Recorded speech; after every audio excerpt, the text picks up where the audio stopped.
कांग्रेस कार्यकारी प्रधान सुरेश गुप्ता कुरुक्षेत्र पहुंचे, जहां उन्होंने सेक्टर 7 स्थित पार्षद अमित गर्ग सेंकी के दफ्तर में प्रेस वार्ता को संबोधित किया। गुप्ता ने किसानों के दिल्ली कूच का समर्थन करते हुए किसानों पर लाठीचार्ज की कड़ी निंदा की। उन्होंने आरोप लगाया कि भाजपा देश और प्रदेश से लोकतंत्र को खत्म करना चाहती है। किसानों पर हुआ लाठीचार्ज इसका उदाहरण है। गुप्ता ने कहा कि किसान अपना शांतिपूर्ण विरोध जता रहे थे। सरकार ने तानाशाही का परिचय देते हुए उनके रास्ते में गड्ढे खोदे, कीलें गाड़ी और उन पर लाठियां भांजी। कांग्रेस कार्यकारी अध्यक्ष ने कहा कि बीजेपी ने किसानों से एमएसपी गारंटी कानून बनाने का वादा किया था, जिसको पार्टी ने भुला दिया और अपने वादे से ही मुकर गए। उन्होंने कहा कि कांग्रेस और राहुल गांधी ने गारंटी दी है कि कांग्रेस की सरकार आने पर स्वामीनाथन रिपोर्ट लागू करेंगे। उन्होंने कहा कि किसानों के सीने पर लगी एक लाठी भाजपा के ताबूत की कील साबित हुई। इस मौके पर पार्षद एवं कांग्रेस नेता अमित गर्ग सेंकी, राजवीर सिंह, मीनू बारना,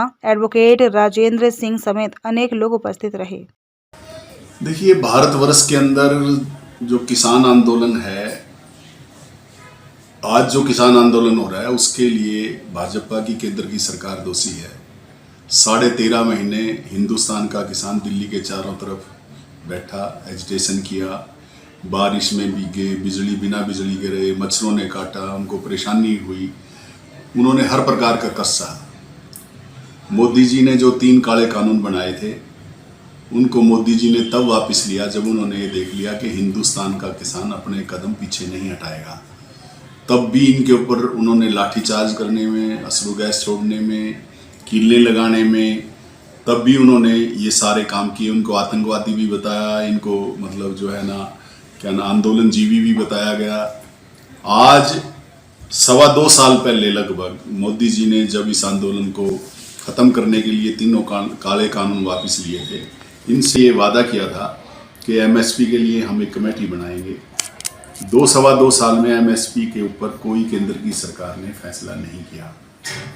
आज मजबूरी में हिंदुस्तान के किसान ने पंजाब से ये आंदोलन दोबारा शुरू किया और उन्होंने पहले डीसी के लेवल पे, गवर्नर के लेवल पे अपने ज्ञापन दिए, लेकिन मोदी जी की सरकार क्योंकि लोकतंत्र में विश्वास नहीं करती, इसलिए किसानों की बात नहीं सुनी गई।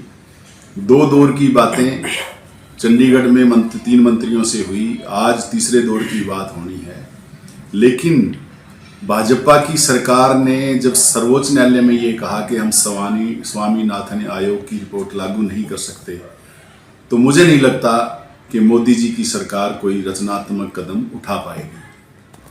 क्या मैसेज देंगे आप? सरकार से क्या अपील करेंगे? किसानों को क्या संदेश देंगे? देखिए, मैं तो 2 बातें कहना चाहता हूँ कि हिंदुस्तान का किसान अन्नदाता है और आपने उनके रास्ते में कीलें उगा दी। आप उनकी बात, वो दिल्ली आए, रास्ते बंद मत करिए।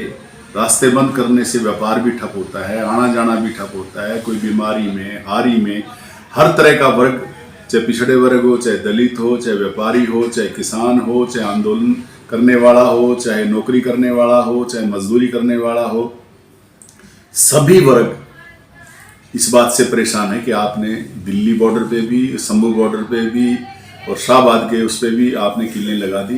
ये चारों तरफ हरियाणा के दवाड़ी से लेकर यहाँ तक ये बॉर्डर बंद कर दिए। इससे हिंदुस्तान का कोई भी वर्ग सहमत नहीं है और इसमें किसान दोषी नहीं है, भाजपा की सरकार दोषी है अगर ये बॉर्डर सील किए गए हैं।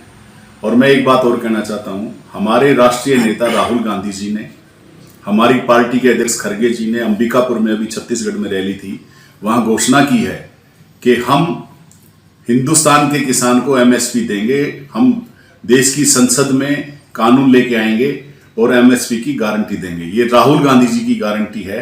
उन्होंने हिंदुस्तान के किसान से वादा किया है।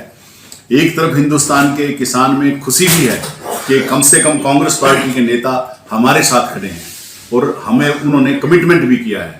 मैं तो एक ही प्रार्थना करता हूं हिंदुस्तान के नागरिकों से, किसानों से, जो दूसरे वर्ग है उनसे भी, व्यापारी वर्ग से भी। आज व्यापार में काम नहीं है। सबको ये समझ लेना चाहिए कि इस सरकार को बदलना है। अगर आप मोदी जी की सरकार को बदलोगे, हरियाणा में खट्टर जी की सरकार को बदलोगे, तब देश में बदलाव होगा और लोकतंत्र बचेगा। और किसानों की बात समझनी चाहिए, सुननी चाहिए इस सरकार को और माननी चाहिए।